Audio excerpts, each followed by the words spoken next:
Bayangkan sebuah dunia yang terbentang dari Spanyol hingga ke India. Sebuah dunia di bawah satu panji, diperintah oleh sebuah dinasti. Dinasti Umayyah, pewaris kejayaan Islam awal, berdiri sebagai salah satu kerajaan terluas dalam sejarah manusia. Pada masa inilah, seorang pemimpin visioner muncul.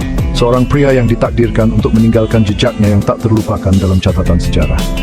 Namanya adalah Al-Walid bin Abdul Malik, Khalifah kelima dinasti Umayyah. Al-Walid lahir pada tahun 668 Masehi ke dalam keluarga yang berkuasa dan berpengaruh. Ayahnya, Abdul Malik bin Marwan, adalah seorang khalifah yang cakap dan ambisius, yang meletakkan dasar bagi pemerintahan Al-Walid yang gemilang. Ibunya adalah Walada bin Yazid, seorang wanita yang dikenal karena kecerdasannya dan garis keturunan bangsawannya.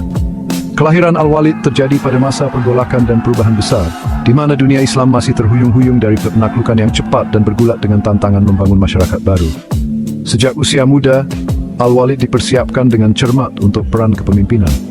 Dia menerima pendidikan yang komprehensif, mempelajari Al-Quran, hadits, hukum, dan sastra Arab.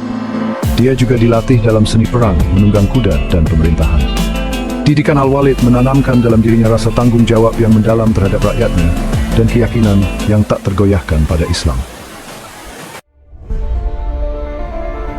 Tumbuh dewasa, Al-Walid menyaksikan pemerintahan ayahnya yang efektif.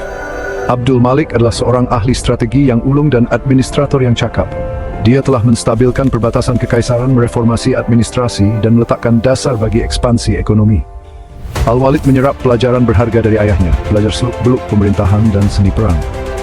Sebagai seorang pangeran muda, Al-Walid berpartisipasi dalam beberapa kampanye militer. Dia membuktikan dirinya sebagai seorang komandan militer yang cakap, berani dalam pertempuran, dan strategis dalam perencanaannya. Pengalaman-pengalaman ini memberinya pemahaman langsung tentang tantangan dan peluang yang dihadapi kekaisaran. Namun, minat Al-Walid melampaui perang dan penaklukan. Dia memiliki hasrat yang mendalam terhadap pengetahuan, seni, dan arsitektur. Dia akan menghabiskan waktu berjam-jam untuk berdiskusi dengan para sarjana, penyair, dan seniman, menyerap pengetahuan dan wawasan mereka. Kecintaan Al-Walid terhadap pembelajaran dan budaya akan sangat memengaruhi pemerintahannya, membentuknya menjadi periode kemajuan budaya dan intelektual yang luar biasa.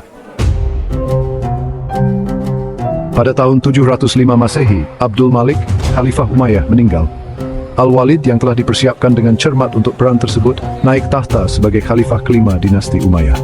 Pada saat aksesi kekhalifahan Umayyah terbentang dari Afrika Utara di barat hingga anak benua India di timur.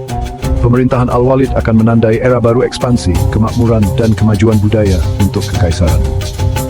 Salah satu tindakan pertama Al-Walid sebagai khalifah adalah untuk mengkonsolidasikan kekuasaan kekaisaran dan mengamankan perbatasannya. Dia meluncurkan serangkaian kampanye militer melawan kekaisaran Bizantium di barat dan kekaisaran Turki di timur. Jenderal-jenderal Al-Walid yang cakap memenangkan kemenangan yang menentukan, memperluas wilayah kekaisaran dan mengamankan perbatasannya. Sementara kemenangan militer Al-Walid memperkuat dominasi Umayyah, kepeduliannya yang sebenarnya terletak pada kesejahteraan rakyatnya. Dia memahami bahwa kerajaan yang benar besar tidak hanya diukur dari luas wilayahnya tetapi juga dari kesejahteraan warganya. Dengan demikian, Al-Walid memulai program ambisius untuk membangun infrastruktur publik, mempromosikan perdagangan, dan mendukung seni dan sains. Section 4, Sang Penakluk, memperluas kekuasaan dinasti Umayyah. Pemerintahan Al-Walid menyaksikan ekspansi kekhalifahan Umayyah yang belum pernah terjadi sebelumnya. Di barat, pasukannya menaklukkan Afrika Utara, menyebarkan kekuasaan Islam ke Maroko.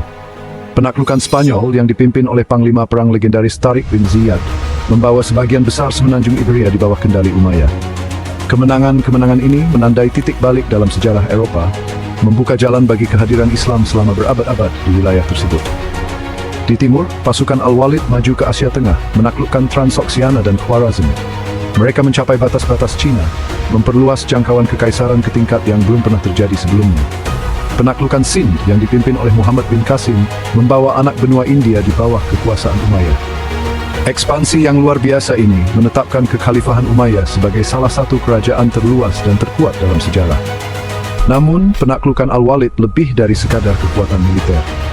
Dia adalah seorang administrator yang cakap, yang memahami pentingnya memenangkan hati dan pikiran rakyat yang ditaklukkan. Dia menerapkan kebijakan toleransi beragama terhadap komunitas non-muslim di wilayah yang ditaklukkan, yang gewidraklis defensor beeldwilliksendrum di religieuze dan mempertahankan tujuan sendiri.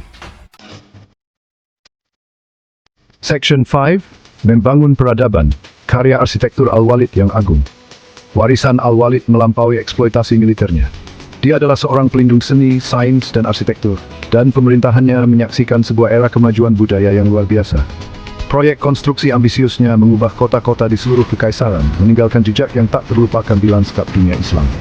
Salah satu pencapaian Al-Walid yang paling abadi adalah pembangunan Masjid Agung Damaskus.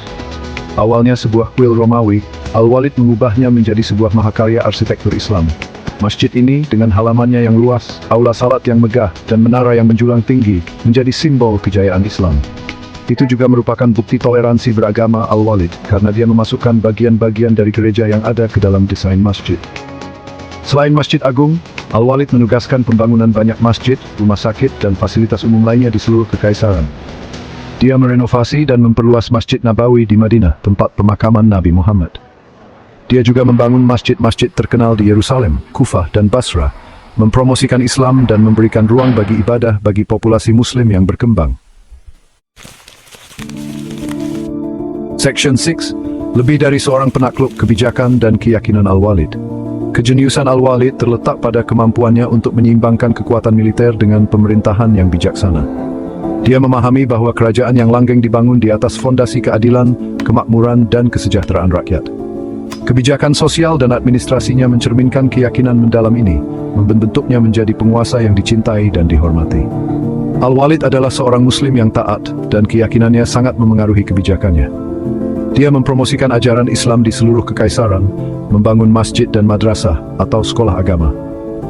Dia juga mendukung para sarjana dan penerjemah yang memainkan peran penting dalam melestarikan dan menyebarkan pengetahuan. Di bidang administrasi, Al-Walid memperkenalkan sejumlah reformasi untuk meningkatkan kehidupan rakyatnya. Dia meningkatkan sistem pajak, membebaskan wanita berusaha untuk mempromosi dan disakludin. Dia juga dicengin rumah sakit dan telah terbelenggu bidang miskin dan turid. Section 7. Warisan abadi, kematian Al-Walid dan dampaknya yang berkepanjangan. Setelah pemerintahan yang luar biasa selama hampir 10 tahun, Al-Walid meninggal pada tahun 715 Masehi. Kematiannya adalah kehilangan besar bagi dunia Islam, karena kekaisaran tersebut kehilangan seorang penguasa yang visioner dan pemimpin yang cakap. Namun, warisannya terus hidup, membentuk dunia Islam selama berabad-abad yang akan datang. Di bawah kepemimpinan Al-Walid, kekhalifahan Umayyah mencapai puncak teritorial dan budayanya. Penaklukannya memperluas jangkauan Islam, menyebarkannya dari Spanyol ke Sind. Proyek konstruksinya, khususnya Masjid Agung Damaskus, menjadi monumen ikonik peradaban Islam. Kebijakan sosial dan administrasinya menciptakan masyarakat yang makmur dan adil, yang meletakkan dasar bagi zaman kemasan Islam. Yang terpenting, Al-Walid dikenang karena kesalehan, keadilan, dan dedikasinya terhadap kesejahteraan rakyatnya. Dia adalah seorang penguasa yang beriman dan saleh, yang berusaha untuk memerintah sesuai dengan ajaran Islam.